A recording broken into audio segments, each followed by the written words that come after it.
Hi guys, we're back. Haven't been around for a while, but we've had lots of other projects going on in the sort of background, haven't we, Jake? This Mustang being one of them, currently in bits, but that's coming close to completion now. And you've been on the lathe again, I noticed. Yes. Yeah, just this, you know, making a bowl, started cracking, but at least I've made a cracking job of it. Yeah. So this is the sort of a mini project here. And this is a little coffee table, Jake, would you say? Yeah, or bedside table, one of the two. I mean, it's quite a versatile piece of kit, really. Yeah, it's quite small. There's the design.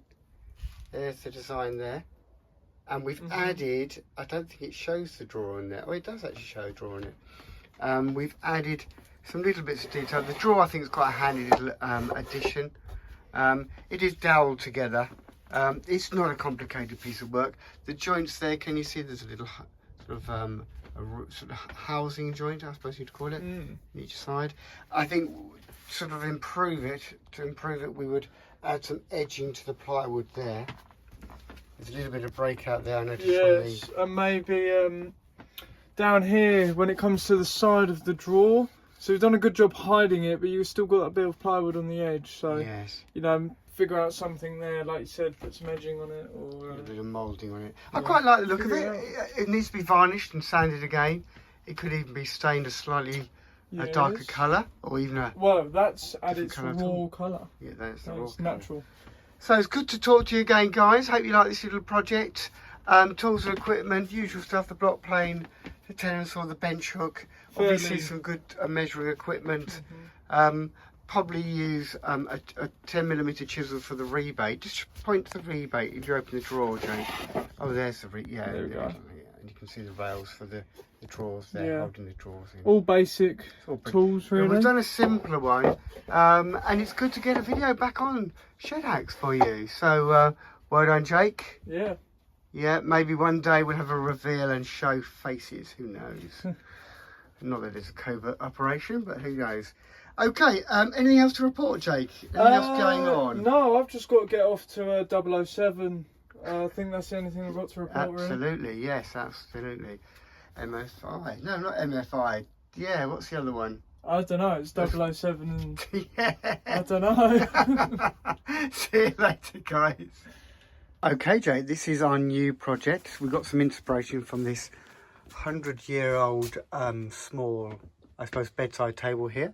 Yes, from Grandad. Yeah, and I see you've been hard at work coming up with your own idea with that inspiration. I did an idea to help you, didn't I, there? Yes, you did. So that's to help the viewers to get some ideas and sizes and dimensions, which is one and the same.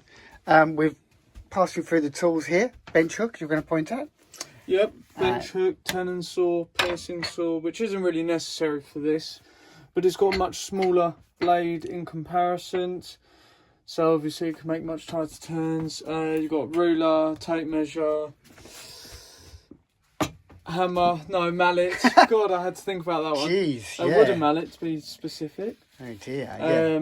Needle files, standard file, 2 different sizes of tri-squares.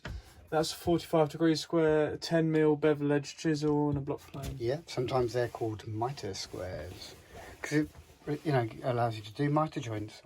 Okay, so there's our design, to say, range of tools. This is the project. It's a quick build bedside table. Yeah. And you built that in how long, Jake? It was about an hour and a half or so, but I had to cut some more timber.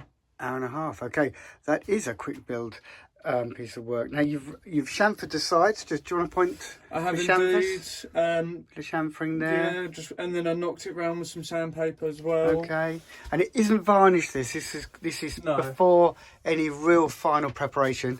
But you can see the scale of it there. I think it gives you an idea, doesn't it? Do you want to give us an idea about size? So it's 500 high. Yeah. The top is 220 by 220. So 220 times, also that's in millimetres. And how high did you say it was? It's 500 on the legs, but in terms of the shelf, it's only about 420. Okay, no, it's a lovely little job. And it does present some similarity to this design here, I can see. Yes. Obviously the colour's different, the timber's different. This is pine wood frame pointed at the pine wood then, shelves. and we've got then the plywood, and that section of plywood there is, I think, 15 mil? 10 mil? 10 mil? Crikey, 15? No, it's 9. Oh, 9. Okay, so it's probably bought as a 9 or 10 mil board. Okay, right. So we were going to do it on the next clip to show you how to do some of the joints. So the joint there, can you see? It's a little rebate joint there.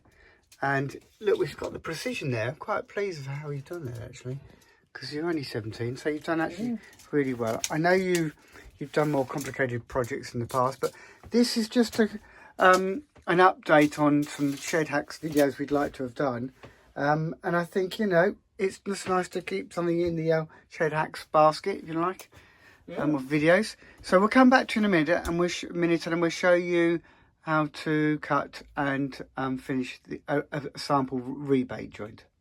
Hi Jake, so we're back to the project, which is the small bedside cabinet table. It is indeed, and we're going to be cutting one of the joints here as a sample. I have an offcut off the shelf, which isn't strictly necessary, but does help. A sharp pencil is really helpful. So we're going to put the tri-square on the timber, scribe a line, get our ruler and measure. I'm going to measure 9 millimeters. But another way of doing this is with your offcut. Yeah. Put it on that line,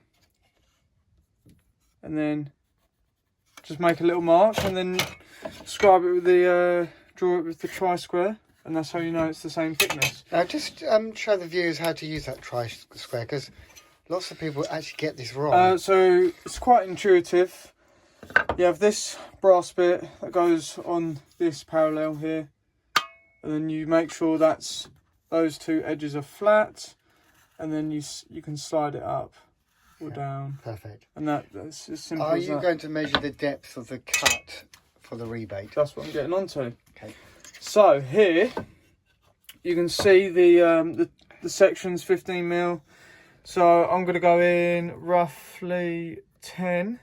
Right. There. Make a line, and then with the tri-square, transfer the two sides there. So that's what we're going to be cutting. Well done. Carefully marked out. That's quite a deep joint. Is that a little too deep? You think? Yes, it is probably a little bit too deep. But for simplicity, I just did it at 10 millimeters because this ruler is quite hard to read at 8 or 7. Okay. But viewers, you can see that's a little bit too deep. So if you did cut that, you would only give that small piece there remaining. You want to go about halfway. Yeah, halfway. Okay. So, obviously, tenon saw on the old bench hook. Old piece of work. Thumb on the side generally. Rest of the fingers either on top or round. You can use your nail to start off, or your knuckle to start off the cut.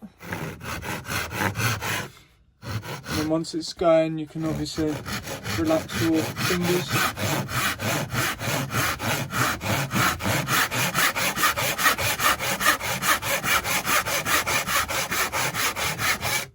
Great, one cut. Same process with this side. You want to make sure these are very accurate, so then less chiselling to do later on.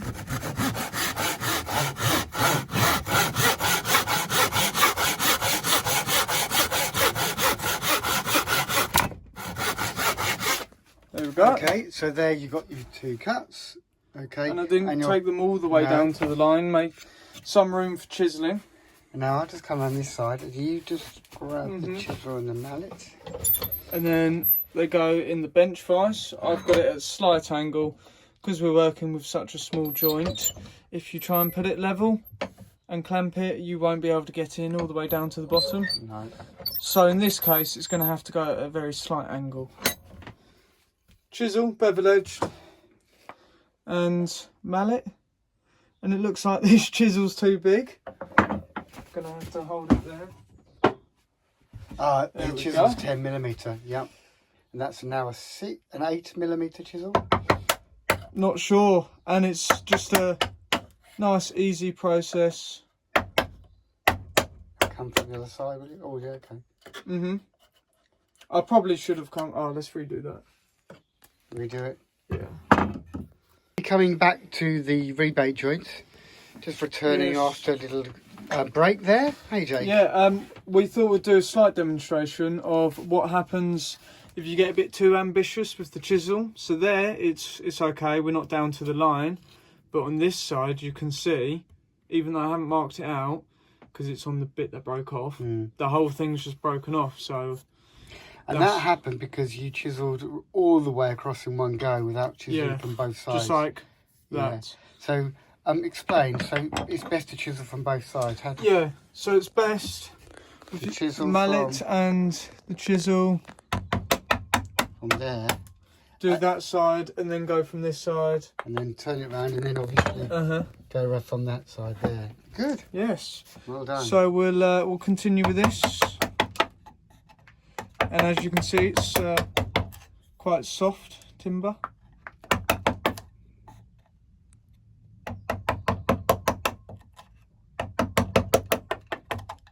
And then I'll turn it around.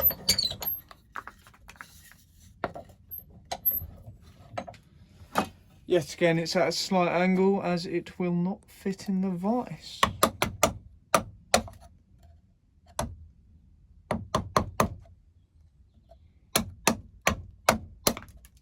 There you go. Nearly there. Just trying not to be too ambitious with the chisel, because as I'm sure you've heard, it's easy to remove material but not add it. The sawing you've done with the tenon saw is very precise, and it has to be. Yes, it does. And then here, I'm not using the mallet. I'm taking off a very small shaving just with my hand, moving the chisel back and forth, trying to get that bottom nice and smooth so the bit of plywood, or in our case, plywood shelf, sits in nice and flat. There we go. Perfect. And now with our test piece, we can see it is not wide enough, which is good and bad. It's good because we can remove material, but it's bad because obviously it's just another step. So here, if it's a small amount of material, you can go along chiseling it like this, which in this timber I have to, or if you're working on a harder timber than our pine, you can just go along like this with the chisel all the way along and take that down. So if you hold that camera, well done, There we Jake. So I'm going to just demonstrate what you can do. So I can see that's just literally half a millimetre off. Now I'm going to put it back in the vise. Get it nice and flat. And this is something you can do. You have to be very careful. Put your finger on top. You're not going to cut towards your actual, into your finger.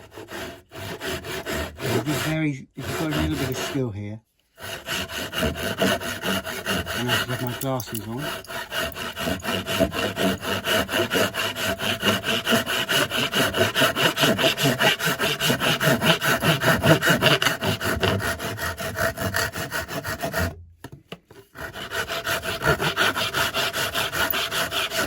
Ideally, cut it precisely in one go anyway. Feels like there's something almost metallic in that wood. No, I think you'll find it's the workbench. Just touch it slightly. Yeah, maybe? Oh. No, just Okay.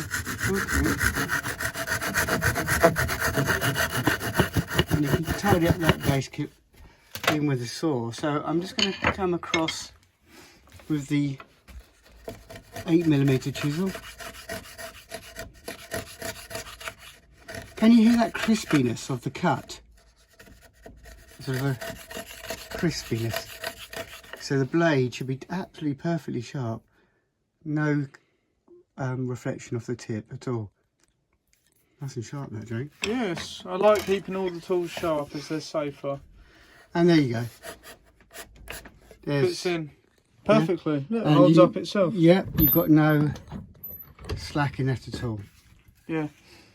Okay, so that is in effect what we did for these, or Jake did for these. There's still a pencil mark there. Yes, I mean, it needs a bit of sanding, I can see. And again, the varnishing will bring out the grain. There are the dowel joints. Did you mention the dowel joints? I did not. Those are just some standard beach dowels you can get from any shop, really. Leave that there. Oh, we did get one idea from on an online thing. And it's we? very similar. Yeah, similar. Yes. I think my drawing over here, which is the sort of the viewers will get a sort of pretty good idea how to put it together. There's some nominal dimension sizes. And what else can we say? What I would do to finish this, Jake, I would very carefully sand that and a little bit of a chamfer off that, so a little bit of an angle come. You could even use a power router and get a moulding around it, so you get this sort of effect, a moulded edge. That would look nice for those that are upskilling it, if you like. And I like the dimensions of this. I think this is quite a neat little project. It's not too big in terms of occupying too much space in a bedroom or any sort of room, really. So yes. I think actually it's a really good solution. And I would think that some people may even want to have a little drop down drawer here. So you have two little rails sticking down here and a little drawer going in. I think that would look really nice, actually.